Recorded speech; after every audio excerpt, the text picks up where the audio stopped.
Hello, today's HR Conversations. This is John Kolditz with Fluency Corp, and I'm joined today by Francie Jain, the founder and CEO of Terawatt. Welcome, Francie. Thank you. Thank you, John. It's great to be here. Thank you for And having me. welcome to all our guests.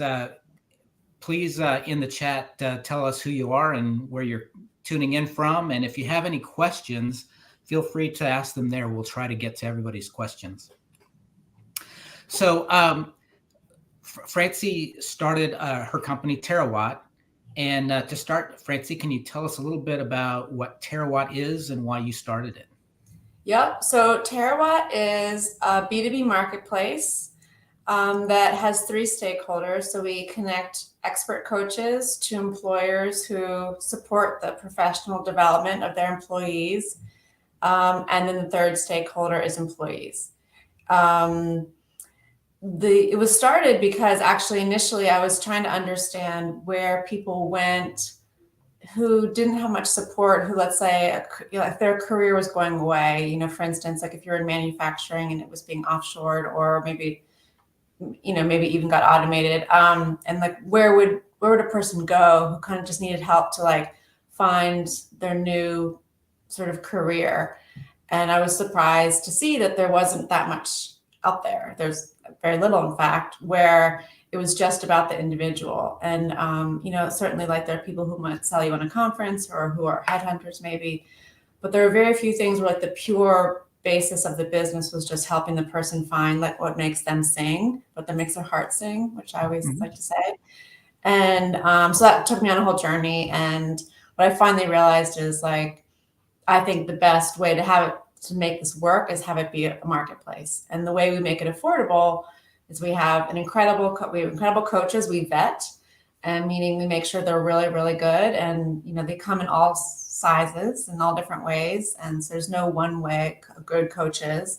But once we find great ones, then we bring them on our platform and we help them bring their content, which they've developed over the past 10, 20, 30 years, and turn it into group coaching. And then what we do is we work with learning and development specialists to bring that in-house to their employees. And we've been finding that the group that really needs this the most are the mid-level of employees who don't really have much access to professional development because they're too senior for like black and white kind of training, but they're not senior enough for one-on-one coaching. And so we've been having a lot of good luck with that. And really, when people say to me, oh, well, what kind of companies use this? And I say, well, really just knowledge worker employers. So like our clients are hospitals, media companies, and tech companies. And it could be really anyone, I think, who believes in supporting the professional development of their employees. Great. So how long ago did you start Terawatt? Oh, I started a while ago, but it's pivoted and, evolved over the years. And so initially it was a community, actually. Okay. And that was, maybe like 2018 or so. And my background actually is in finance. And so I worked for a long time raising institutional capital for hedge funds. Okay. And that has nothing to do with this, right? But what it does have to do with is I was basically a professional matchmaker in a way, right? Is I was doing sales, but I was trying to find the people that were the right buyer for our investment mandate. And, the last thing I did was tech in different ways. So like a tech equity fund, I wanted to find people that really like to invest in tech. And so what actually works with this is that I'm a matchmaker again, is that, I'm finding great coaches and I'm finding people who can really use them and I'm helping them never get what they need. Okay. So do you work more with people who are in transition or people who are, their company just wants them to use this more of as a benefit? Yeah, it's much more about the benefit. I mean, one day I hope to get there. I mean, because we're B2B, what we're really doing is looking to connect to employers who have a budget, like a per person budget for employee development, professional development.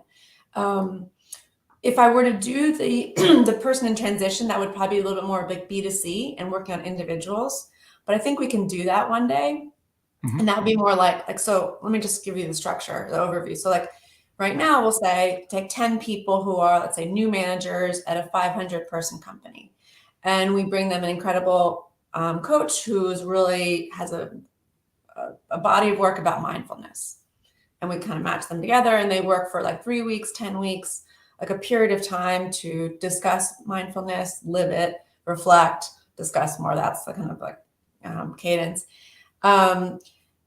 I think there's like an incredible opportunity for individuals to meet all sorts of individuals, whether they're employed, unemployed, switching careers, not switching careers, but outside of their employer.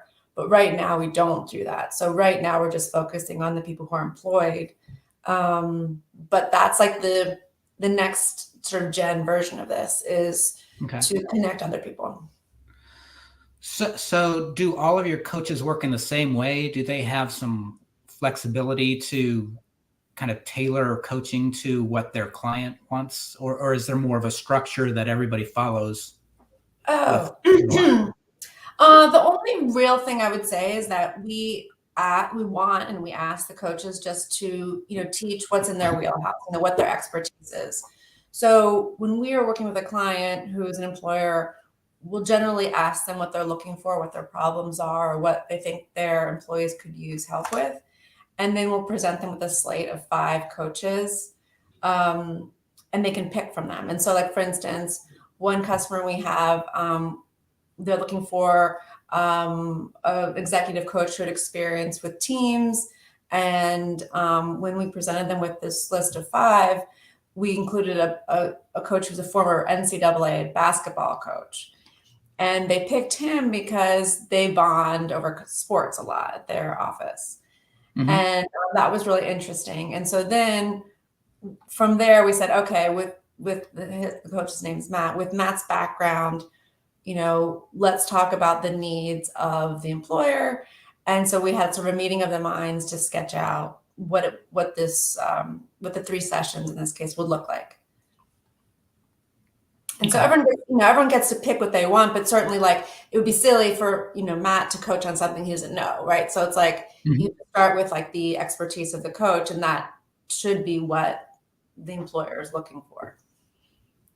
But are there, excuse me, are there a prescribed number of sessions, or so if I went to your website and started the process, what would that look like? Yeah. So, right now it's all like sort of white glove and concierge, because nothing's automated, but one day that will be the case. Right now we have 2 kind of like setups, but it's not carved in stone. I mean, we have like a 3 series we talk about, which is really meant to like help employers get some experience with the product, and then feel like it's working exactly for them, so that they can hopefully come back and make it programmatic and be something that they offer year after year, and we can just be one of the benefits they're offering. But then the really, I think, bread and butter is the 10 series, which is over the course of 3 months. So it's within 1 quarter, and everyone's meeting like 10 times over those 12 weeks. And I think that's, to me, like where I think the most change and all the really good stuff can happen. But it doesn't have to be that way. I think there can be a meeting of the minds, if an employer has a vision for 6 weeks or 5 weeks, and the coach is comfortable with that, with their content and how they like to teach, then great, more power to them. We really want to be a tool for everyone. So that's just kind of how we're starting. But again, it could even be a year-long thing. It could, there's really so much it could be. And it's kind of, we just want people to sort of bring their imaginations. Okay. So how does how do you spec this out? Do the employees, when they start coaching, how looped into what the company is looking for and what their goals are? You've got this triangulated stakeholder list. How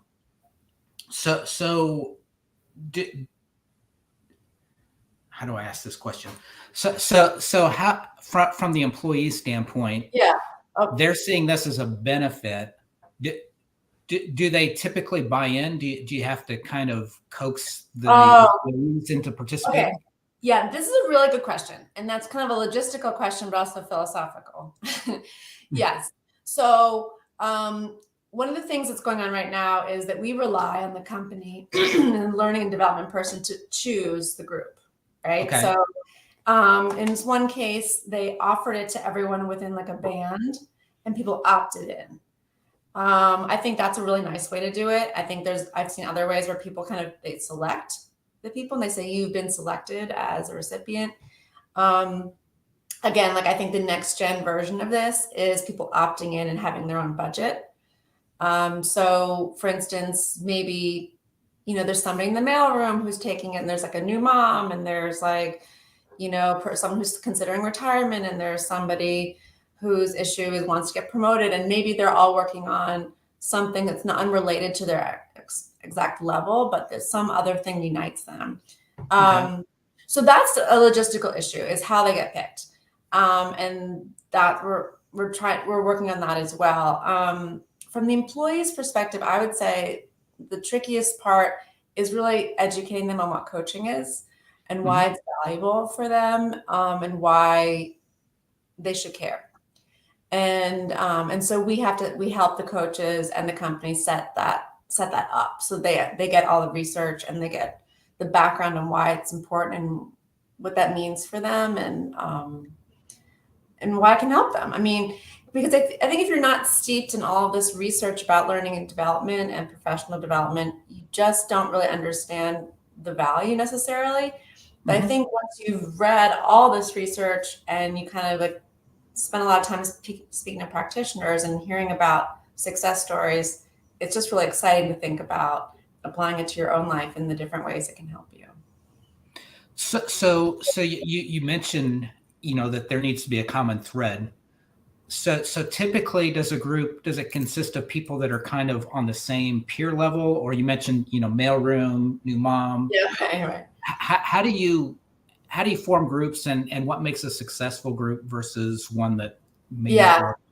Well, the number one thing I think for a successful group is trust and everyone being on the same page and really caring to get the most out of it. Um, group coaching is going to be different from one-on-one coaching because certainly with one-on-one coaching, there's like a level of probably vulnerability and you might even edge into therapy a little bit. But Mhm. with group coaching, you're learning from conversations, you're learning from other people. You're a little bit learning like the human how humans work a little bit more, than you would in a one-on-one where it's really more about like my specific issues. And so we get questions about that a lot, like how does vulnerability work in the workplace? And what all the coaches say, and what I agree with them, is like it really comes down to just if everyone is trusting the other people for this to like they're all in and really like respect the individual and be a supporter of their growth. I think it's easiest to find people in the same level of seniority for this kind of Mhm. coaching. But I also think that there's like a really interesting opportunity, like I was referring to with the mailroom type thing of also offering it to ERGs, so employee resource groups where you have something in common and it may not be your seniority, right? Like it could be like, Black employees at this company, and they are all interested in one area of professional development. Um, and like, so for instance, like this always makes me think of, we do an annual survey of just views of professional development, both from like the learning and development perspective and also the employee perspective to try to compare and contrast. Um, because I always find it fascinating about like that gap because everyone thinks the other person knows what they think, and when we slice it and dice it based on ethnicity and race, things really pop up. Like if you do an average, it's sort of interesting, whatever. But like for instance, one of the things that popped up is that Black women are the most interested in professional development of all the different groups that we've surveyed. And like another thing that popped up last year was Latino workers felt that professional development was unfairly given. And I think Okay. that is so interesting because especially in an era when you want a diverse workforce and you want everyone represented, that you have groups that have specific affinities that are very different from other groups and very different from the average. And that to me is like crazy cool. And I think that I see professional development as a way to kind of like bring everyone together and get everyone kind of on the same page. And if we talk about like equity and inclusion and fairness, and like, you know, someone might have had a different background that prepares them well for a job, and someone else may just have never been presented with it. And a lot of this stuff is the soft skills. So that's how I kind of see it, as like, it really could be anything. You just, like I said, you have to get a little bit creative because we're still kind of like developing this, but I think as long as you have the budget, it's doable. I think, you know, for instance, like the average budget, learning and development budget in America is something like $1,200 a year, $1,300 a year. And then like the average American for everybody or per person? Yeah, per person in America. Okay. The average learning and development budget. But then what you have to remember is the average worker in America makes something like $50,000, $60,000 a year. Mm-hmm. So I'm assuming, right? I mean, this is an assumption, but that if someone is a knowledge worker who's making multiples of the average in America, they would also have multiples of mm-hmm. the learning and development budget. When you talk about soft skills and particularly training budgets, that's a really interesting topic, and the math is always difficult. Because I mean, we get in that here. You know, we work with a lot of expats who are working in a second language, and you know, the company's paying a lot for mindshare. Typically, you know, it's $250,000 or more for this person's mindshare, and for less than 1% of that, they can really help that person become more confident, more talkative in meetings, things like that. That's going to get them their ROI. But it's a difficult subject to get started because it's not right in front of them. So how do you start the conversation with an HR person to even be on their radar? Well, that's the biggest, that's the, you know, $25,000 question, right? I mean, but now if it's inflation, it's the $25 billion question. But I think it's a great question, because my joke is that, you know, people aren't really searching for group coaching, but mm-hmm. they certainly have a lot of problems. And I think what's cool with what we do is that it solves a lot of problems. What we do solves a lot of problems, but it's not necessarily like someone saying, I wish I could find a great group coaching marketplace. It's more like, you know, wow, we have all these people who we promoted because they were good at their job, but we've never really supported them as managers, and we haven't really done anything for them. And now we're frustrated because they're not doing a great job, or we have this issue popping up or that issue popping up. And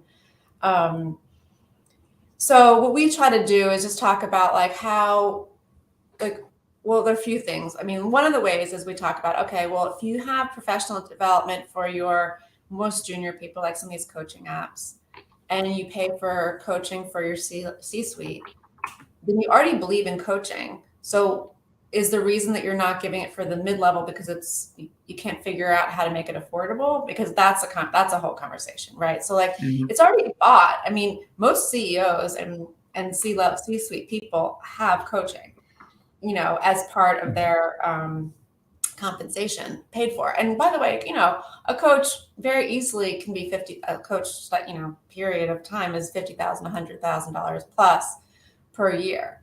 So the reason it's considered affordable is because that's just a small drop in the bucket of the, you know, the compensation of the coach. And so that's how people kind of do the math. But I think if you can do the math that way, then you can certainly do it the same for like the lower levels. But usually we're not having these conversations about numbers and CEOs. It's really about like, what kind of you know, what can make your company better? And like, what are your values? I mean, so like one of these companies, this one tech company, their value is like community and connection.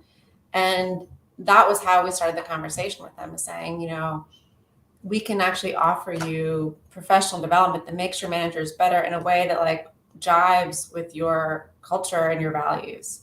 And Mhm. that was a nice conversation as a result. But it's a hard one to start because it's like we've got all the solutions, but it's sort of hard to lead that with that. That's a great point. So let's back up a step. Um, when you were talking about coaching, we kind of moved ahead of this question, but I think it might be helpful to really define what coaching is and what it isn't. Good point. Yeah. Okay. So it's like a really like loaded question for us because typically the coaching, as it is, executive coaching, career, all this stuff started along, I don't know, like in the 50s, 60s, and really developed as like a one-on-one concept. It was one coach to one person. And so you have a lot of companies, organizations that certify coaches. And that's Mhm. primarily, they're certifying coaches for one-on-one coaching. And it's a mix of like psychology and, other sort of ways to help a person kind of get out of their repetitions and into sort of changing their life and sort of change management for the person, I guess, a little bit. And so what we say is we're bringing those coaches who have retrained for one-on-one coaching and helping them do that in a group. And sometimes it is truly like group coaching, and like they are like coaching people, and like this idea of coaching where you let the people drive the conversation and drive the goal setting. That's like traditionally coaching. But there could also be a scenario where like there's someone that we work with who's an expert. And that's not really coaching per se, but it's more like coaching in the umbrella sense of the word. So like we have a few like experts in negotiation on our platform. And they're definitely not negotiation coaches, but they're extremely knowledgeable about negotiation, and it's a soft skill, and that's a way that you can do it in group. And so So will a company typically choose a topic like negotiation and frame it around that, or would this be one subject within? So let's say you had a 10 session this quarter. yeah. Would one of the sessions be negotiation, and then the Yeah. next week we'll move on to something else, or would the whole Yeah. thing be framed around a Oh, I topic? see. Uh okay, so it would I mean the way I always envision it is almost like a 10 session is like a series, and that would be like the chunk that you're committing to. So yeah, like we have this one coach, this one woman who's an expert negotiator, and she, negotiated the peace deal in Sudan. Like crazy cool. Like who doesn't want to learn from somebody like that?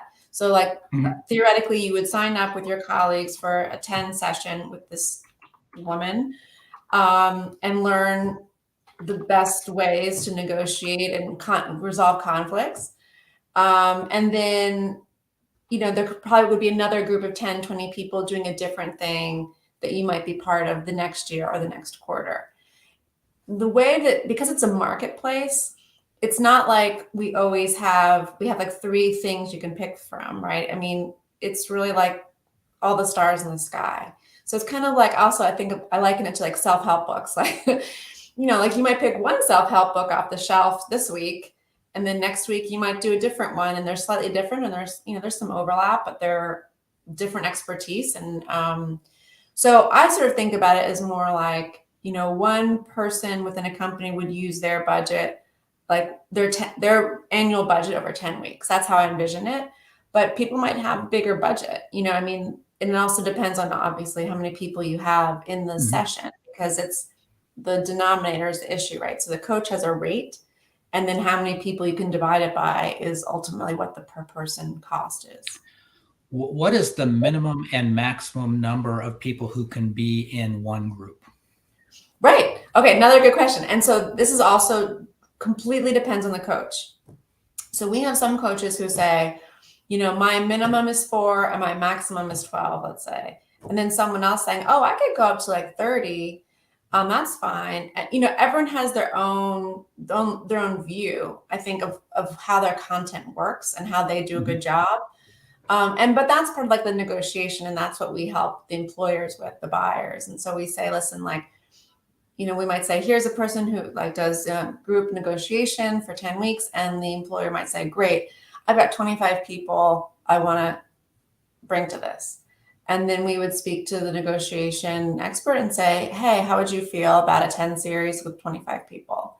And by the way, would that change your rate that we have on file as like what you expect to be paid for a 10 series? And then that's where the negotiation happens. Because if that negotiation expert is the one person saying, I'm not comfortable going over 12 people, then like, okay, well, what does that mean? Like, does that could we help you structure it in a different way, or would there be a different price, or could it be two sets of 10 or two sets of so just trying to like sort of figure out the solution that makes everyone happy and that works with everyone's concerns. Yeah. So I know with us, when we're talking with an HR person, they typically have, that they have the reason that we got in touch to begin with.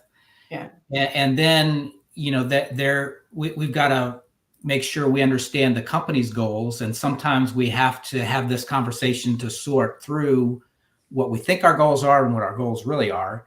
Then there's the people involved, and, maybe they have a thick accent that they want to work on, or, whatever is going to take them from being good in the language they're working on to great. Yeah. Then there's also, budget. What can we really do? And getting all those to line up. So when you're talking to an HR person, how do you help them to understand not only what's going to fit for their budget and both their time and their financial constraints, but also what's going to move the needle towards what they really want to achieve? 100%. So we spend a lot of time working on we call it like showables, like what's the sort of end product for them? Is it tracking like a return on investment, or could it be maybe like developing a KPI? And so what we're trying to do is get like data in advance of the session, data after the session, in order to give them a lot of information that then they can prove to themselves and their coworkers and superiors like about why this is valuable.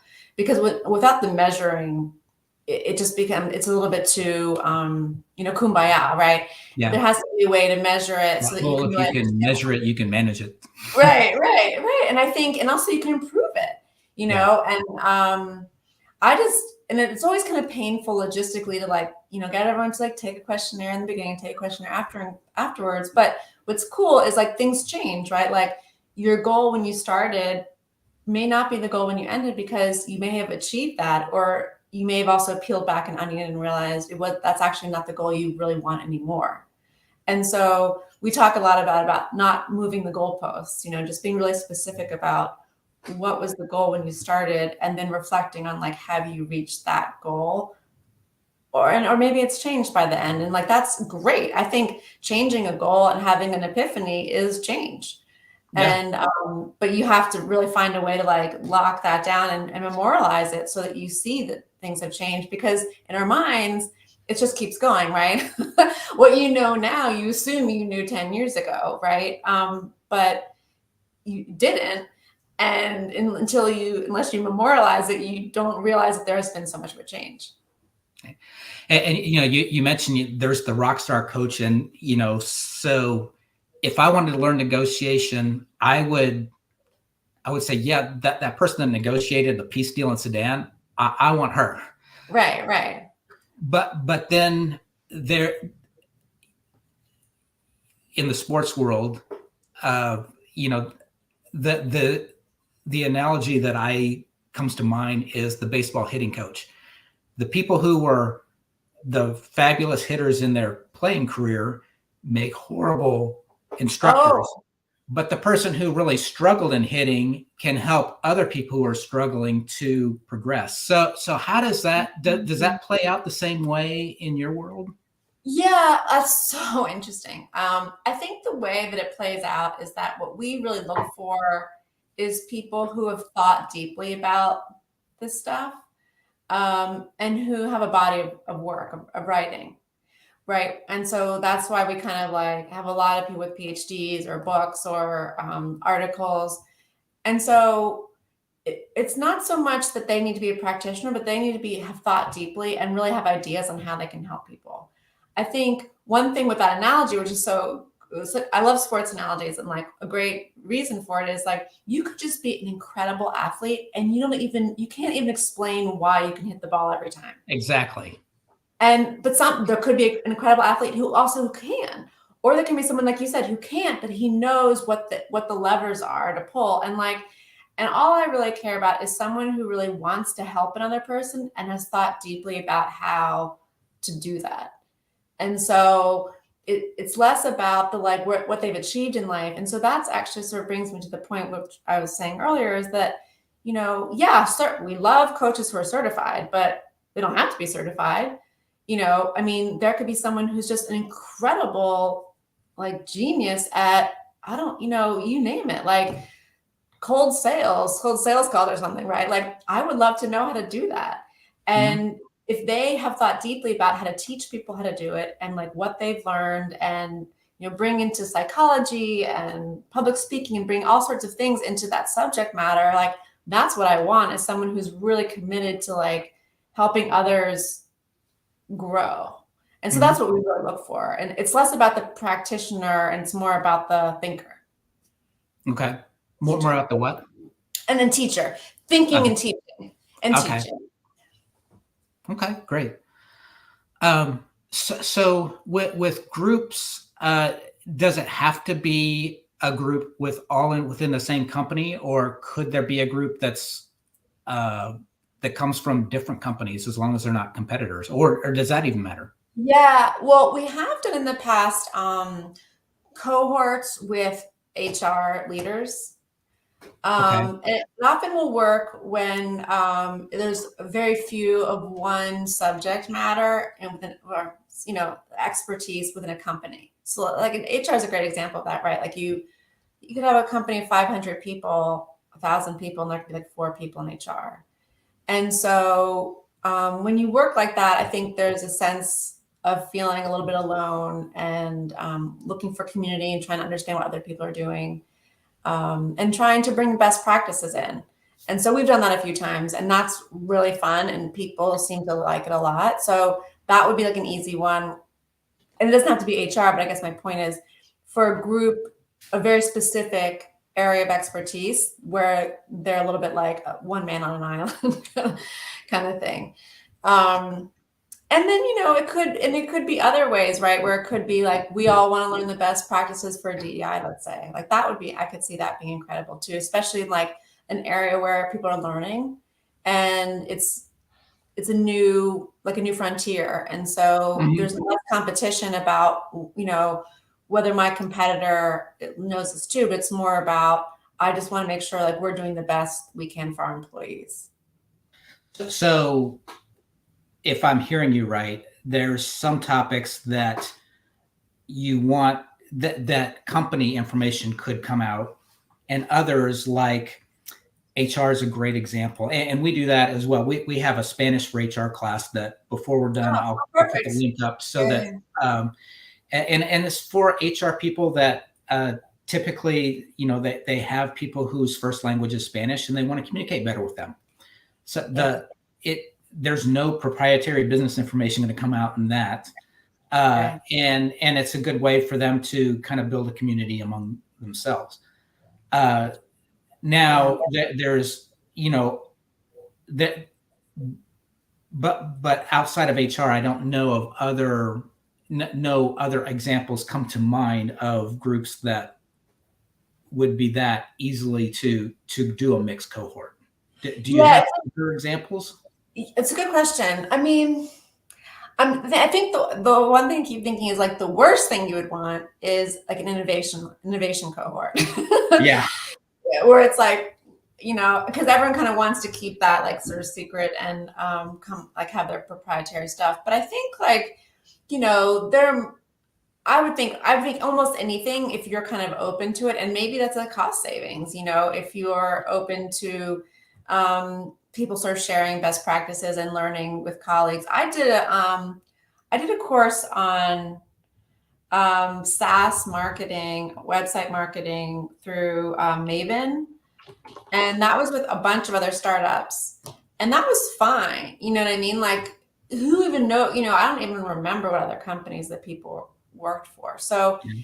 I think this idea of like, secrets coming out is like a little bit overblown. I don't really, I've never found that to be like a concern when I've attended, trainings or group sessions of Yeah, anything. no, But that's an interesting idea, and I think I might challenge you a little bit on the innovation topic. oh, okay, cool. Let's do And I'll it. tell you why. So in my experience, I've been involved in inventor and entrepreneurs associations where I could go to a meeting where we're hearing a presentation on 3D modeling or something, and I don't even have anything that I'm working on. But during the meeting, or more likely afterwards, when we're having a social hour, I could talk to somebody, and in that conversation, we have an idea, and uh, an hour later, I'm online checking to see if there's already a patent on this, Oh. and that's happened a couple times.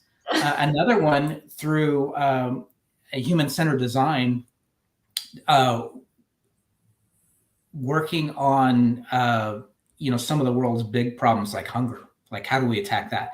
If you frame it Yeah. around something like that, it's not Yeah. specific to what my company does or what my products are, but they could be challenged to solve a problem that now Yeah. they can take that same thought process back to their own company. Yeah, exactly. And I mean, right, that's a great point. I mean, I guess the issue is what you wouldn't want to come out is something that's not prepared for public consumption. Right. But that doesn't mean that you can't learn a process side by side with competitors. Right. Um, Right.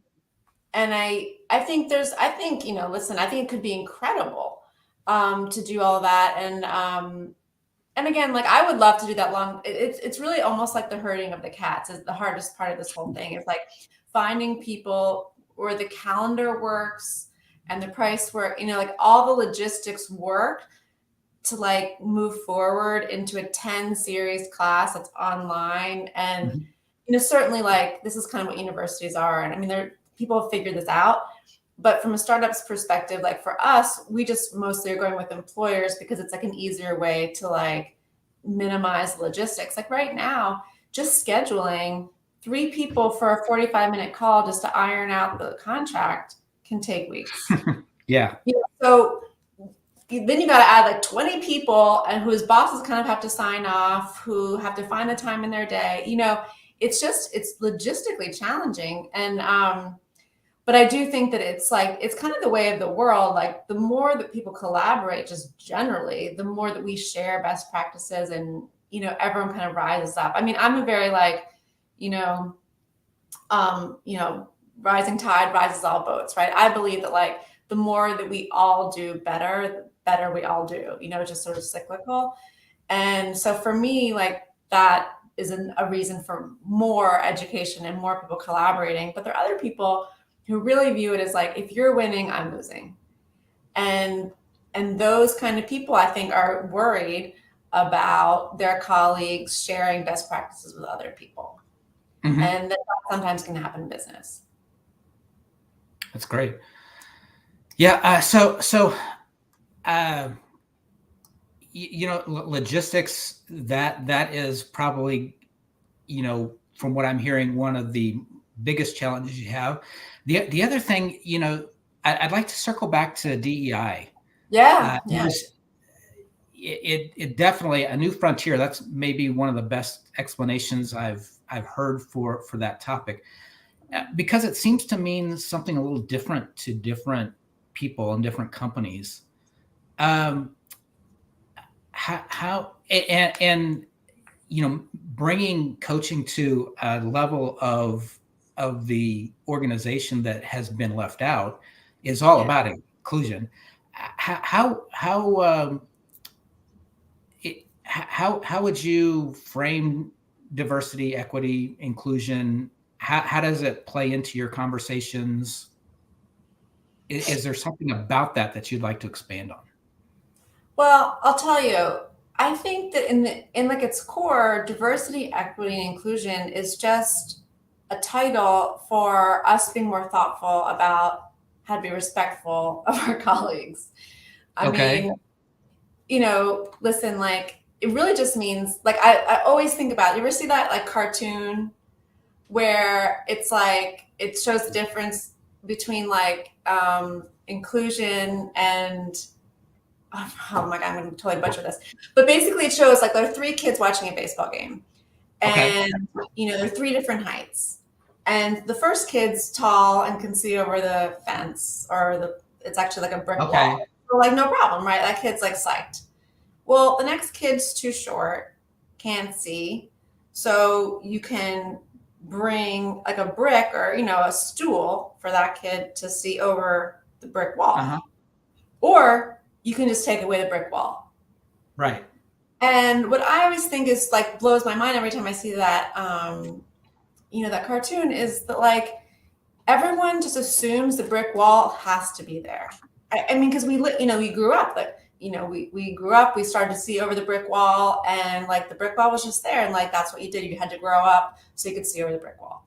And like, maybe that's like attending college or maybe that's learning how to drive or maybe, who knows, right? All these different things. It's just assumptions that you have to do to kind of like, move on to the next thing or achieve a goal or whatever the thing is. And I think if you start to realize like, things don't have to be there. Yeah. And it's like a different way of seeing the world. And it doesn't mean like, so for one thing, when people start to realize this, is they say, well, I had to get over it. I had to grow so I could see over the brick wall. So everyone else has to do that also. Okay, that's a view. But I think you could also say, well, who's that benefiting? Is it just for the school of hard knocks? Just for like, because I did it, other people have to do it. Is that a really good reason? And I think that's kind of what the whole thing comes down to is if you're comfortable with making it easier for everyone because that will make a better environment or not. That's the way I see DEI. Like, I feel like I've been learning DEI stuff for the past 15, 20 years. And every time I learn something, I'm like, oh my God, I'm so embarrassed. I didn't know that before. When I first learned about intersectionalism, I was like, oh, good point. I mean, it just didn't occur to me. And then once you see it, you're like, you can't not see it. And it's such an important way to understand the world, which is that like everything's related. Like I used to always think of myself as a feminist. And I would say that all the time. And then I went to the Women's March in whenever that was, 2015, 2016. And they had this, they're really teaching us about intersectionalism because traditionally feminism and the feminist movement was just a lot of white women because, they just weren't including Black women. They weren't including Latina women. And they were just sort of concerned about like them getting on par with white men, but they weren't concerned about bringing up everyone else who also wasn't included with the white men. And I think that's just an important thing to remember always is like everyone has struggles and issues. And when you are able to include everyone in the solution, it's just a better solution. I mean, yeah. And that's been always my takeaway. And like, for instance, like here's a great one, like, all the stuff about moms at work and going back to work and flexibility and Zoom. And like, I think a lot of times these flexible jobs speak to caregivers, I mean, mm-hmm. It's a caregiver issue. But it turns out that like, guess what? Everyone likes flexibility. Men also like flexibility. Yeah. People who don't have children like flexibility. If you have a flexible setup, maybe you can live in Rome for 2 weeks, or you can go on vacation with your family and be working and have dinners with them. It just like, it creates so many like more opportunities and more solutions and like more imagination and potentials for people. And I guess just my point is like, that to me is what DEI is. It's just like, let's just include everyone and find a good solution going forward. And I think, some people, it threatens them because they feel like, well, I had to work so hard to like overcome X, Y, and Z. Why are you taking it away? And I would challenge them to say like, it's not worth having that conversation because who cares? You already are here. You already got it. And there's so many things that we've been confronted with in the last 3 years. The whole notion of being able to be productive in a remote environment, there were so many that didn't believe that that was possible until they had to. Yeah. And you don't know what you don't know until you're confronted with it. But intersectionalism, that's a term that I hadn't heard before. And if I understand you correctly, it is that, when you've got people who, picturing a Venn diagram with different minorities and how they intersect, and, how, people who are well-meaning can really try to move the needle to make life better for a group of people, and not realizing that there's a whole segment of that population that they're leaving out. Yeah. Exactly. And I think, and I think ultimately it comes down to like just having a little bit more imagination about like what is possible or what is necessary, and like what are the assumptions. But yeah, intersectionalism, my understanding, is really just the idea of like when you include all the possible people in the solution, you create a better solution. So for instance, like if you're just buying everyone a stool to see over the brick wall, like maybe it's just easier to take down the brick wall. You know what I mean? And like, what if people don't get tall enough to see over the brick wall? Like, I mean, like that whole thing about you can't judge I'm like so bad with these like stories or things. Like you can't judge a fish, like how good a fish is if you're expecting him to walk, or whatever that expression is. But the whole thing is like different people are good at different things, and like it can't all be great at one thing. And if you're fast, sometimes that's great, but it also means that you're not good at something else. And I just feel like the more that we can, anyway, I guess my whole point is the more that we can just learn and make it easier and like take away assumptions, that to me is like DEI. And I think DEI a little bit has a branding problem in that not the people that are in DEI, but like the recipients who hear it, they just think it's like a training. It's like I'm being forced to learn this thing. And really, for me, it's not like a forced thing. It's just like just like learning a way of viewing the world that you had never seen. Yeah. And like to me, that's fascinating. And like I just feel like I always want to be better tomorrow. So if you kind of like try to have a growth mindset, it's just another way to like be better. And we tend to see pendulum swings. It'll be interesting as people shift more to inclusivity, learning what skills, what equivalent of learning how to climb that wall, what muscles do we need to find another way to develop now that wall's gone? You know what I mean? Yeah, exactly. And I think, and that doesn't need to be scary. I think like it can be really exciting for everyone. And I think that's also part of the thing is like change happens whether you like it or not. So like, sometimes you just gotta like jump in and say, I'm gonna be uncomfortable for a little while, but then I'll like, no, like when we all switch to smartphones. Yeah. That's a good example. I mean, I remember like really being pissed that like I had to leave my BlackBerry because I really like those those like the little okay. And like, we all move on, I mean, like now we do a different way. In fourth grade, you learned long division, and right, exactly. This year you're learning how to use a touchscreen. Exactly. And I think the thing you really hit on that resonated with me is the respect part of it, because I think what we've learned when it comes to inclusion is how we were unintentionally not respecting people and not knowing the category existed fits into that. 100%. So there's, that whole progression from unintentional incompetent being to conscious of that you're incompetent, and then moving towards being unconsciously competent. When now I don't remember not knowing that. Right. And I think, yeah. And like a lot of times people sometimes will add the word belonging to it. And that always like touches my heart Because doesn't everyone want to feel like they belong? I mean, the feeling of like not belonging is a really sad feeling.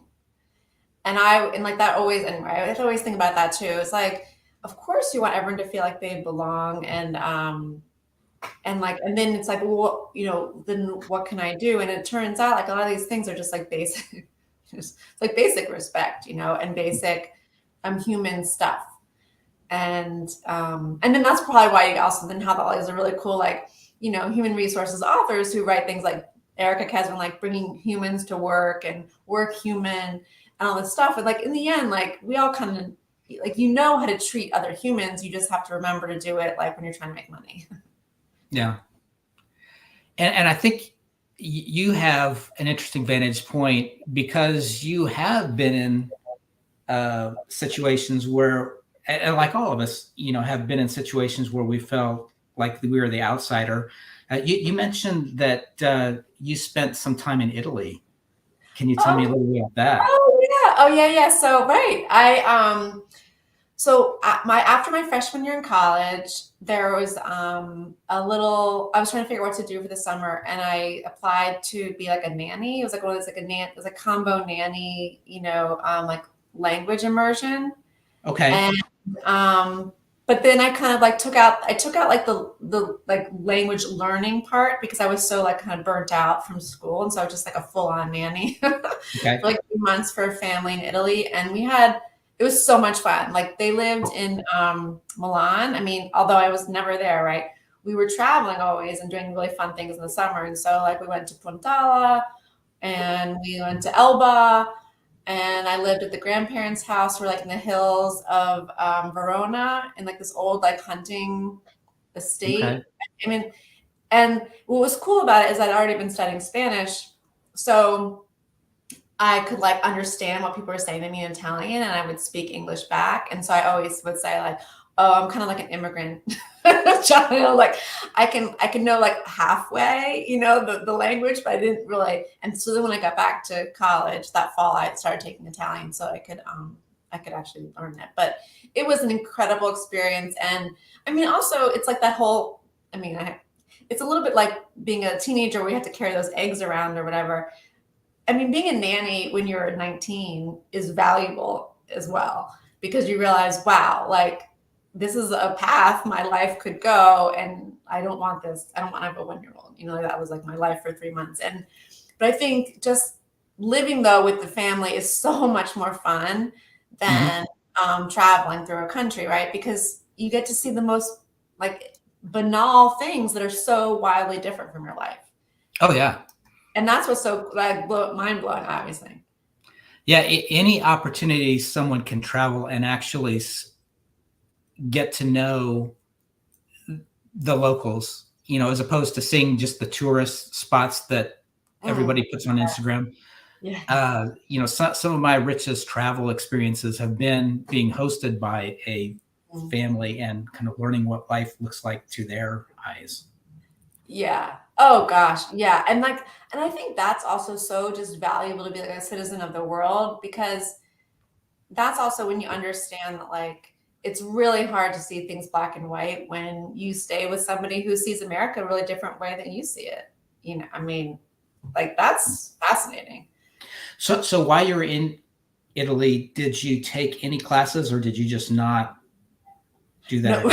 No, I was supposed to, and I was like, oh, I'm burned out. Like I can't. So I just like maxed out on the nanny. I was like 40 hours a week or whatever it was. And I would, but the family like would take me out. It was fun. Like they had like cousins and stuff, and we would like go do things, or a little bit of hang out with some of the other nannies, but I more hung out with the family. And it was just really fun, I mean, and I'll tell you, actually, the only time in my life where I ever felt homesick was that summer. And we were in Elba and at a restaurant, I think, and there was a band. It was like an American cover band, like a rock and roll band, and they were playing "Sitting by the Dock of the Bay." And like I always associate that with like Maryland, where my mother had this farm, and I was like so homesick, and I've never had that feeling before or since in my life. But it was a great experience. Yeah. Well, hey, we're getting close to the top of the hour. I haven't seen any other questions. Francie, feel free to put your contact information in the chat. Again, I'd like to invite everyone to register for next week's free Spanish for HR class. If you're in HR, if you have people who speak Spanish as their native language and you'd like to communicate better with them, we'd love to help you. It's free and it's for anyone. So feel free to click on the link or go to the website that you see in front of you, or come to fluencycorp.com and you can contact me directly. If you have any questions for Francie and you're having trouble locating her, you can also email me directly and I'll be happy to pass those questions along. Yeah. So thanks again for coming to our HR conversation. We appreciate our HR leaders and love to hear from you. Thank you so much, John. This is such a pleasure, and I really appreciate the offer. Thank you. Thank you. It's been a wonderful hour talking with you. Look forward to many more conversations and growing together. Yes, thank you. Agreed. Growing together. Thanks. Have a wonderful afternoon, and we'll see you all next week. Bye-bye.